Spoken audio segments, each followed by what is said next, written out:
So what we're going to be going through today is Lindsay is going to take us through the process of doing custom illustrations. So all those cool illustrations you see there, because we have beautiful, talented artists on our hands. I no longer have to rely only on iStock Photo to find illustrations. I can hit Lindsay up and be like, "Oh, Lindsay, I have like this cool idea. So how's your workload look?" So this is going to be another installment, as Robert said, of the Magic Factory. So I'm gonna hand it over to Lindsay. All right. Okay. Well, I've been kind of wrestling with I made a little video. Hopefully it'll work at the end. I might have to just jump out of the slide and go to Vimeo. But anyway, there we go. Magic Factory. I think this is the second episode. So in this episode, we're going to talk about custom illustration and the process behind it. Is there a process? We don't know. Maybe sometimes there's a process. And generally, if we were to nail one down, it does start out with some brainstorming. So with a campaign that comes to us and we're like, this is a good one for illustration, a lot of times Patrice and I will jump on and just kind of have conversations about the overall intention of the campaign and what we're trying to accomplish with it. And never, ever do we have our final ideas come to us in that first conversation. So from there, I'm so sorry about this. There we go. From there, we visit some rabbit holes together. And so we will often just, we were laughing earlier today talking about how crazy we would make some people if they were listening in to where we go. I mean, if anybody has experience with brainstorming, they know that really going into the absurd actually allows you to find things that are usable. So we do go through the rigmarole of talking about crazy stuff. We make each other laugh. Sometimes we just kind of circle around the cliches, the stuff that's obviously done. And sometimes, you do pull from that so that you can get your point across quickly with familiar topics and visuals. But other times you want to make more of an impact. And so you talk about maybe stuff that's a little outside the box. So from the rabbit holes, sometimes we will take some time apart, and she and I will go off on our own and do whatever we need to do to kind of categorize and organize some of our thoughts. And sometimes it looks like mind map stuff. Sometimes it just looks like thumbnail sketches. Sometimes, making lists, whatever it might be. But there's a period of time where we both have to kind of organize our thoughts around what has come up in our conversation together. And from there we have a collection of ideas.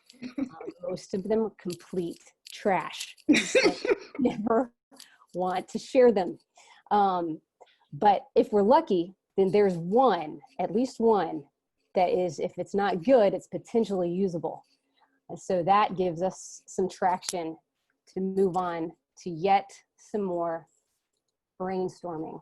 And at some point, it's a really good idea to give your subconscious a chance to do the brainstorming. So maybe it'll be time to break and I'll take the dog for a walk, or just walk away from the problem for a while. Patrice can tell you about a couple of aha moments that she had when she wasn't thinking about the project directly. Yeah, so when I was working on the Vivid Vision and Lindsay and I were brainstorming things, the big thing was going to be how we were going to lay out the cover. So we had really talked about how we wanted it to be illustrated. We had gone through a bunch of ideas, but we were only kind of halfway there. And I went for a run the next morning, and I came back when I hopped on Slack. I was like, oh my God, I have the best idea ever. And it was just like, and Lindsay was like, dude, every time we have a hard project. I need you to go on the run, like right now. So that's how the idea for the Vivid Vision cover was even born. And we have another project we're working on closely with Angel, which that idea came to me actually.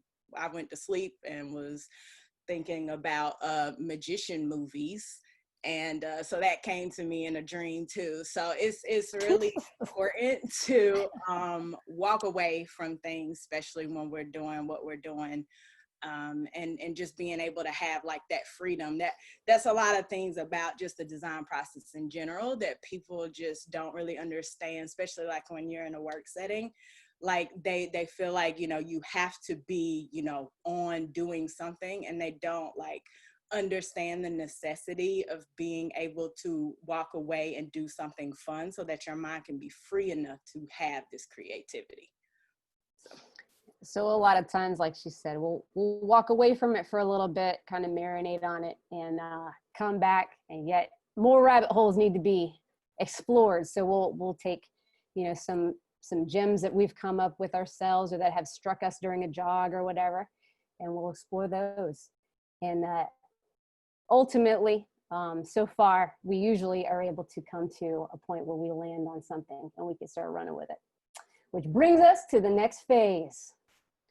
Identify voice and assign style. So again, with illustration, you want to hit a particular tone, usually, like when I know that a campaign is going to be about a certain topic, and that certainly like with this crisis stuff, like there's a level of levity you want to have, and some lightheartedness, but you don't want to take it, you know, you don't want to laugh too much because there's some people who are out there really struggling, and so there's kind of like this balance that you want to find in any particular project. You know, is it funny? Okay, what kind of funny? Are we talking dry? Are we talking sarcastic? Kind of like biting humor? Or are we talking about something just like, you know, people might smile at? It's cute, and it's a little less like laugh out loud. So there's there's a million different tones and voices you can land on, but finding the right style to drive that home is important. And there is another million aspects of any style that can help drive that tone and that feeling. It could be the line work, it could be the color, it could be the use of blacks, it could be you know, the way an artist handles facial expressions in a character. You know, angular art tends to feel a little bit more violent or kind of sharp for obvious reasons. And then, you know, if you're going for something cuter, you want something a little bubblier and softer lines, maybe less thick lines. So there's just so many things that an illustrator will ask themselves before they start landing on the particular style they want to go with. So once you've asked yourself all those questions, it is time to dive in to sources for inspiration, to see how other artists, other professionals have handled this, and to help you stay focused once you've kind of identified the voice. And so Patrice and I spend quite a bit of time actually when we're concepting in Pinterest. We love Pinterest, and there are other sites we use, but we've done a lot of our pulling references here, and she and I will share our Pinterest boards and talk through why some directions are good, some directions are weaker, and you know, eventually you've just got all of this reference material, and you can start identifying which pieces are the best fit for what we're trying to do. And you know, as you're choosing reference, you're not ripping off other artists, but you're borrowing some of their qualities and some things that they've figured out and that they do well, so that you can kind of homogenize and create a hybrid, and pair with, you know, my particular fingerprint of style. So this is kind of like I did sort of like a fake project just to kind of show you guys a little peek behind the curtain here. But let's say I was tasked with creating a character of an old lady, and it was going to be used, like I did a little comic strip piece a week ago. So this is kind of similar to what I did with that. I went through and I looked at artwork that was very applicable to comic strip type work. So it's got to be stuff that, you know, deadline friendly. So, you know, flat colors and simpler line work, maybe even rough kind of line work, so you don't have to clean it up so much. Just pragmatically a good direction to go to. Beyond that, you want something expressive, maybe appealing shapes and lines, so that you know, your work is, you know, nice to look at. I found some artists that I really like their work for various reasons, and everybody recognizes Calvin and Hobbes. He's got a real appealing style, cute but not juvenile. There's a guy on the left, you see a guy named Steven Silver did those the grayscale, like strongmen. He does great work with shape. He can really latch on to kind of a caricature that is used shape in interesting ways, nice rhythm with the shapes. And then this other artist, Justin Rodriguez, does a good job with real clear, he has good clarity with his work. You can really see what's going on, and appealing shapes without getting too juvenile. And then, of course, if you're working with, if you've got like a client or somebody over you that wants to know, you know, why you're doing, if you're pulling them into the process, you got to be ready to explain why you're doing stuff the way you're doing it. So here is just an example of how, you know, I kind of divided the different pieces of reference and explained why I thought they were good for the inspiration they brought to the table. So now it's time to analyze that work and start adapting it into the new concept. And so if I'm tasked with developing a look that's a style that's kind of outside of my set go-to styles, then there is a little bit of time I need to take to analyze this other inspirational style, pull it apart, and granularly look at what makes that style.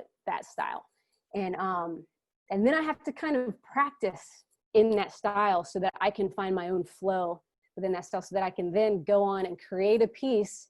And it doesn't like start, you know, I don't start it out looking like this, and by the end it starts looking like my stuff. There's just like kind of got to find the flow. So there's some time you got to spend just getting familiar with that style, working in it, and knowing why certain ways you might treat the folds of fabric, you know, with a character design or something. You got to kind of like have that in mind as you're drawing the different pieces. So here is what that might look like when you're analyzing styles. Again, Calvin and Hobbes recognizable. I just kind of pull apart different things like the proportions that Bill Watterson uses to create his Calvin character. And you just, you know, it looks super nerdy, but it helps to kind of, if you want to start being able to draw in that style quickly, like have all that stuff in your head as you're sketching it out. All right, now you've analyzed. You've found a flow, and now it's time to draw for a very long time.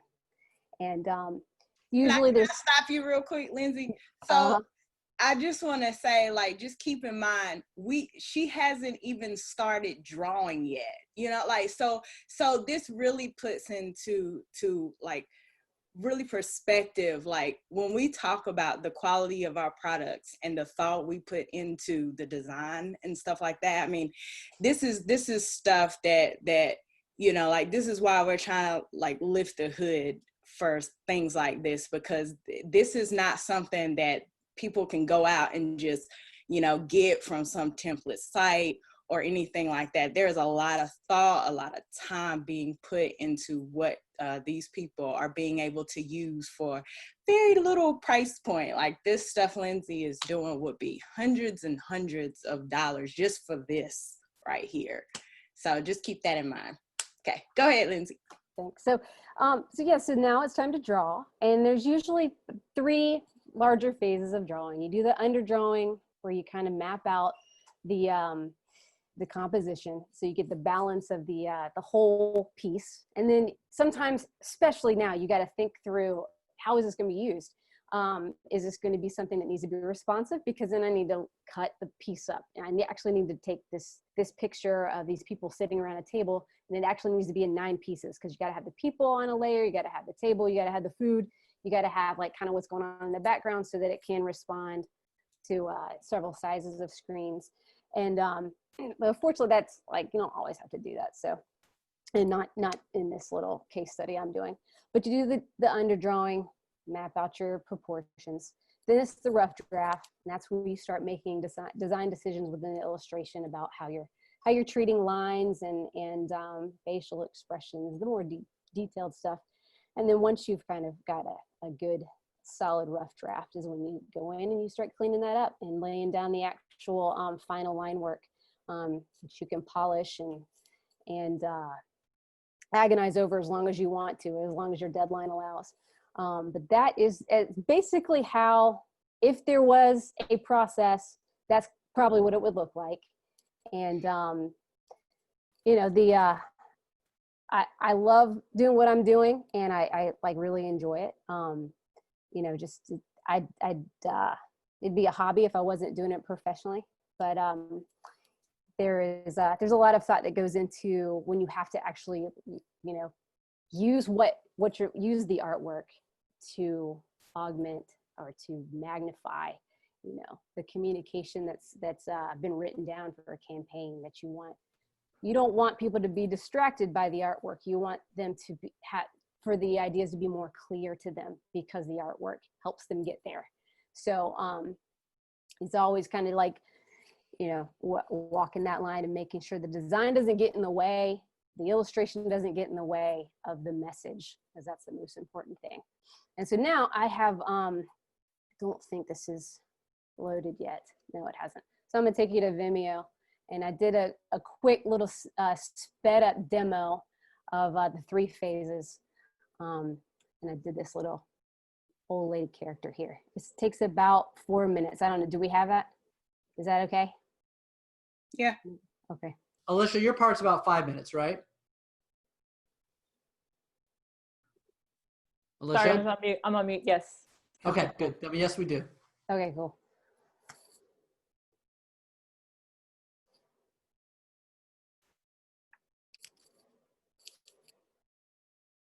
So this would be the underdrawing, getting the proportions down, the you know, thinking about the references I looked at and how the shapes were and flowed. This is you working, right, Lindsay? Yes, this was me doing a little demo that I recorded. And it's in Illustrator, is that what you're using? Actually, no, this is in Photoshop. Yeah, you guys can ask me questions too. This is in Photoshop. I just got a nice new Cintiq, Wacom Cintiq, a couple of months ago, which I love working on. And I got. But you're using like a pencil, not a mouse, right? Right. Yeah. This is like a whatever they call those pencils. I got a nice big screen now to work on, which is fantastic. Do you use like drawing on a tablet? Yeah, I do. I use Illustrator a lot. Yeah, it's like drawing on a huge tablet. But I use Illustrator and Photoshop almost exclusively for illustration. I do a lot of roughs in pencil and paper, and sometimes I'll scan that in and use that as my rough rather than, depending on the style, maybe it is helpful to go back to the tactile feel of traditional media.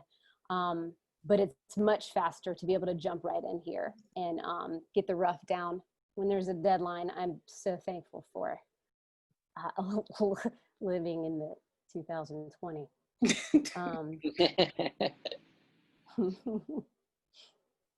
And I mean, like, super shout out, because then Lindsay also has to do this and then lay the stuff out. Like, so her job is not done after she gets this illustrative idea in her head. Like, then she still has to go back and do layout. So like, it's a lot.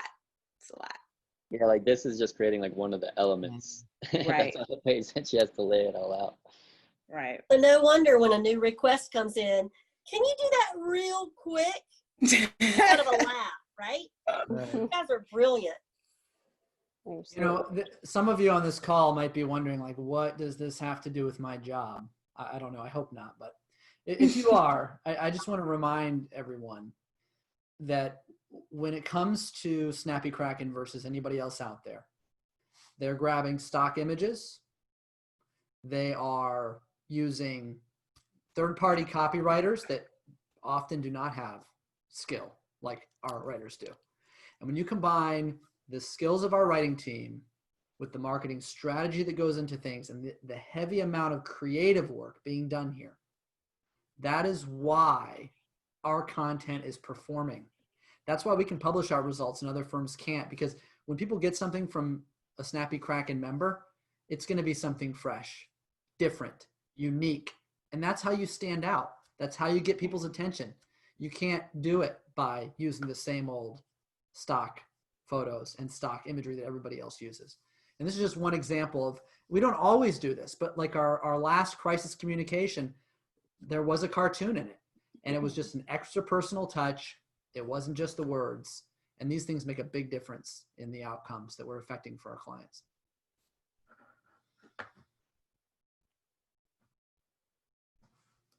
And this is like, it also like, this is not my skill set. Like this is Lindsay. So a lot of times, like you'll see, we'll like combine our powers, and make tall machines. No, I'm just